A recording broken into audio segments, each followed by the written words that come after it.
Hey everybody, Brett from AstartesGaming here, back with another Ghost Recon Wildlands character creation tutorial video. Last time around, we did Bradley Cooper's representation of Chris Kyle from the American Sniper movie, and if you would like to check out that video or any of the other videos that we've done so far, you can find the playlist either at the end of the video or by clicking the little eye icon up in the top right corner. And so today we're going to be doing another request. It is Captain Price from the Call of Duty Modern Warfare series. And so without any further ado, let's go ahead and jump right into that. So, as I always say, if you're creating your character for the first time, choose the face that you think best represents that character. Because I've already created my character and begun playing the game, I cannot do that, but I can still adjust the facial hair and whatnot. And so we'll start there. The business beard is still what we want to be using. However, as far as the color goes, we probably want to make it gray. Now, the color options in this game are very limited, so it's kind of difficult to get exact matches.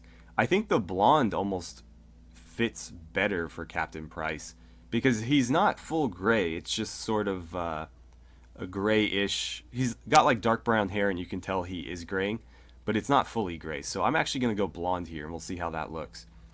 And then as far as his hair goes, because he's going to be wearing the boonie hat, I don't know that it really matters.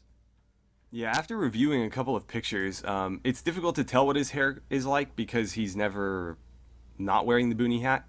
But you can tell that it's fairly short. And so I would probably recommend going with, yeah, I would say probably squared away or shaved is the best way to go. So we'll just leave it squared away. And then I don't believe that he has any obvious scars, so we're going to leave the facial detail at none. But you can obviously get creative with it if you like. This one's sort of a nice touch for if the character doesn't already have scars and you want them to look a little bit, battle damaged. This one's nice because it looks fresh. But I'll leave that one to you guys. I'm going to leave mine blank. Now, body details, he does not have any tattoos, but in certain situations, the face paint, like this one, may be fitting.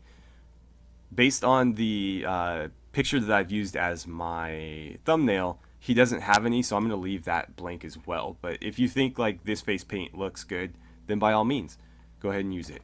Again, no tattoos though. So, clothing.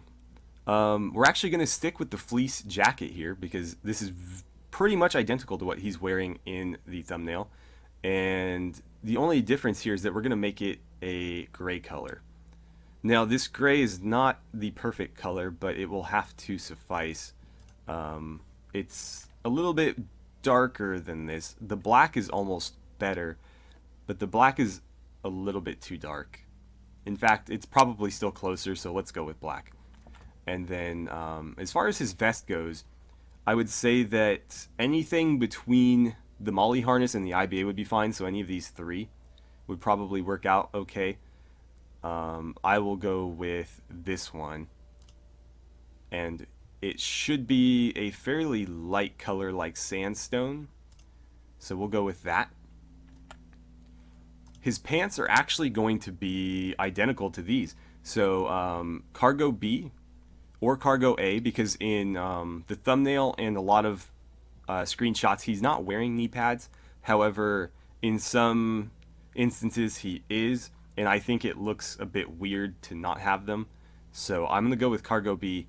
The important thing here is that you choose one of the cargo pant variants because these are essentially what he's wearing. He does have those pockets there. And then the DCU tricolor camouflage. Alternatively, in some situations, he does wear MTP camo, which is like the British version of multicam. That camouflage is not in this game, but you could use regular multicam and get close. However, in my thumbnail, he's wearing DCU, so we're going to stick with that. And then footwear-wise, take your pick. I would probably say anything but the work boots should be fine. Maybe the hiking boots in black. We'll go with that. And now for the important bits, the headgear. So no sunglasses. As far as face wear goes, he does occasionally wear a neck scarf, and it should be, it's a more earthy tone, but the white is as close as we're going to get here. The green is far too green, so I would say the white. Then obviously the most important thing is going to be that that boonie hat that he wears, and this should be a very light color as well, sandstone. However, sometimes it looks like he might be wearing a camouflage one, so I would say if you don't like just the plain sandstone hat, I would go with a DCU tricolored hat to match the pants. But I'm going to go with sandstone because I'm pretty sure it's solid color. And then for a headset, he is just wearing an earpiece, so earpiece is fine. I don't know that the color even matters because you probably won't ever see it. I'll go with black here. Handwear. This is where it gets tricky because sometimes he's wearing gloves, sometimes he isn't. I would probably suggest just picking whatever gloves that you think look the best. I tend to go with the Oakley Pilot because they have the most detail, and I would do them in a lighter color just so they contrast with his jacket. So I'm going to do them in sandstone here. Then as far as the backpack is concerned, you want something very, very light. So I wouldn't use anything bigger than probably this. I would probably go with either the drone or the AN-PRC 150 or maybe even the Camelback. For this one, I'll do the drone, and we'll do it in a light color to match the vest. And patch-wise, this is where it gets tough because, well, it's been tough a few places, but there's no British flag patch, and there's nothing that really looks like the Task Force 141 icon. However, if you go into the store, you can buy national flag patches in the Ghost Recon store. So if you're really trying to represent Captain Price, you may consider that. If you don't want to spend money, though, I think a generic skull or something would work fine. So maybe like this one. Obviously, an American flag doesn't really fit because he's British. He's former SAS, so that doesn't really work. And just about every one of these is either like neutral or American. So I would probably suggest one of those. Let's see, what do we have? I mean, something like that. I don't know, something just not an American flag would probably be okay. So let's see, what is this one? Yeah, I would probably say either this one or this one. Maybe the black and white one. Okay. And so let's take one more look at the facial hair color. Because the blonde, he just, and part of this is the face, he just looks too young. And so if we go gray, does that look any better?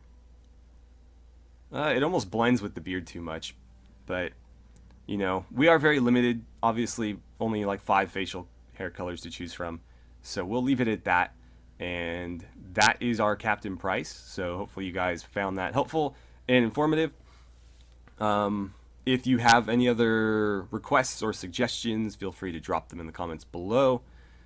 Otherwise, thank you guys very much for watching, and I will see you next time.